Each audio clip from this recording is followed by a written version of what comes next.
सिर्फ एक फैसले ने दुनिया को तबाही के मुहाने से वापस खींच लिया। क्या पश्चिम एशिया में महायुद्ध फिलहाल टल गया है? सवाल यही है। नमस्कार, आप देखना शुरू कर चुके हैं न्यूज़ 18 का डिजिटल प्लेटफॉर्म और मैं हूं आपके साथ सृष्टि शेखर।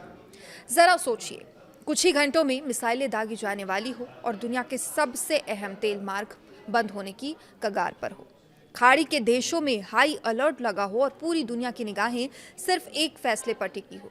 ऐसी ही कुछ स्थिति उस समय बन गई जब रिपोर्ट सामने आई कि अमेरिका और इजराइल ईरान के ऊर्जा ठिकानों पर बड़े सैन्य हमले की तैयारी कर रहे हैं। लेकिन तभी एक ऐसा मोड़ आया जिसने पूरे पश्चिम एशिया को राहत की सांस लेने का मौका दिया। रिपोर्ट्स के मुताबिक अमेरिकी राष्ट्रपति डोनाल्ड ट्रंप ने फिलहाल सैन्य कार्रवाई टालने का फैसला किया है। सवाल यह है कि आखिर आखिरी समय पर ऐसा क्या हुआ कि हमला रुक गया? क्या ईरान की कड़ी चेतावनी असर कर गई? क्या सऊदी अरब के पर्दे के पीछे बड़ी कूटनीतिक भूमिका निभाई? और सबसे बड़ा सवाल, क्या युद्ध सचमुच में टल गया या ये सिर्फ तूफान से पहले की शांति है? तो आइए इस कहानी को पूरे विस्तार से समझते हैं।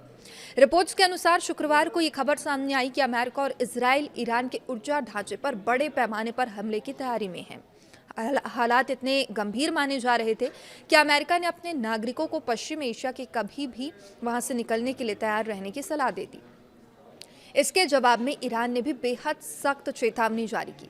ईरानी अधिकारियों ने संकेत दिया कि अगर अमेरिका या इजराइल ने हमला किया तो जवाब केवल उन्हीं तक सीमित नहीं रहेगा, बल्कि खाड़ी क्षेत्र के ऊर्जा ठिकाने, तेल सुविधाओं और रणनीतिक ढांचे भी निशाने पर आ सकते हैं। यानी मामला सिर्फ दो देशों के बीच संघर्ष का नहीं हो जाता, बल्कि पूरे पश्चिम एशिया के युद्ध में बदलने की आशंका पैदा हो गई थी।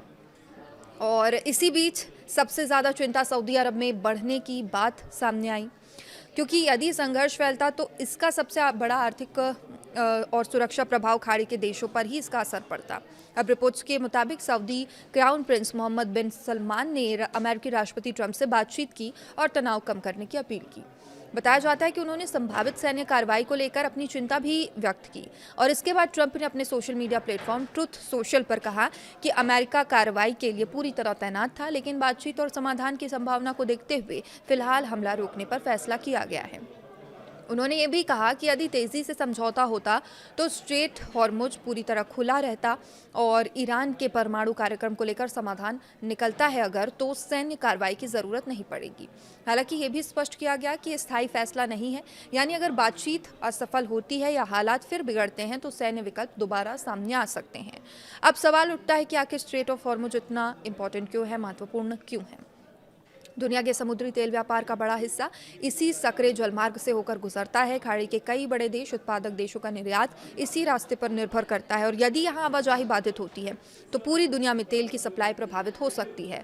रिपोर्ट्स में यह भी कहा गया कि क्षेत्रीय तनाव बढ़ने के बाद हॉर्मुज में जहाजों की सुरक्षा को लेकर चिंताएं बढ़ गई है, जिससे वैश्विक ऊर्जा बाजार पर दबाव देखने को मिला है।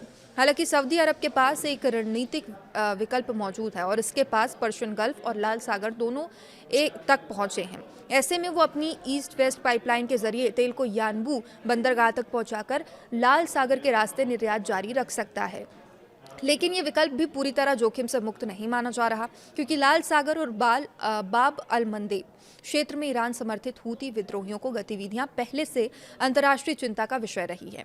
यदि क्षेत्रीय युद्ध बढ़ता है तो समुद्री व्यापार के इस वैकल्पिक मार्ग पर भी खतरा बढ़ सकता है। यही कारण माना जा रहा है कि सऊदी अरब किसी बड़े सैन्य संघर्ष से बचना चाहता है। इस पूरे घटनाक्रम का असर वैश्विक बाजारों पर भी दिखाई दिया। ऊर्जा आपूर्ति को लेकर बड़ी अनिश्चितता ने तेल की कीमतों पर दबाव डाला और निवेशकों की चिंता बढ़ाई। विशेषज्ञों का मानना है कि यदि पश्चिम एशिया में व्यापक युद्ध छिड़ता है तो इसका असर केवल तेल बाजार तक सीमित नहीं रहेगा। वैश्विक व्यापार, महंगाई, शिपिंग लागत और कई देशों की अर्थव्यवस्था पर इसका व्यापक प्रभाव पड़ सकता है। अब सबसे अहम सवाल, क्या युद्ध टल गया है? इसका जवाब फिलहाल पूरी तरह हाँ या नहीं में देना मुश्किल है।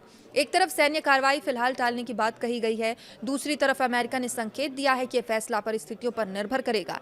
यदि बातचीत आगे बढ़ती है तो तनाव कम हो सकता है, लेकिन यदि कूटनीतिक प्रयास विफल होते हैं या क्षेत्र में कोई नई घटना होती है तो हालात दोबारा गंभीर हो सकते हैं। यानी फिलहाल पश्चिम एशिया को राहत जरूर मिली है, लेकिन संकट पूरी तरह खत्म नहीं हुआ है।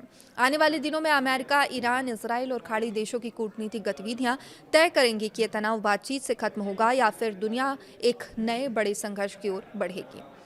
अब आप बताइए, क्या आपको लगता है कि बातचीत से ये संकट टल जाएगा या पश्चिम एशिया में बड़ा टकराव अभी भी संभव है? अपनी राय कमेंट में ज़रूर रखिएगा और अपडेट के लिए देखते रहिए न्यूज़ 18। नमस्कार।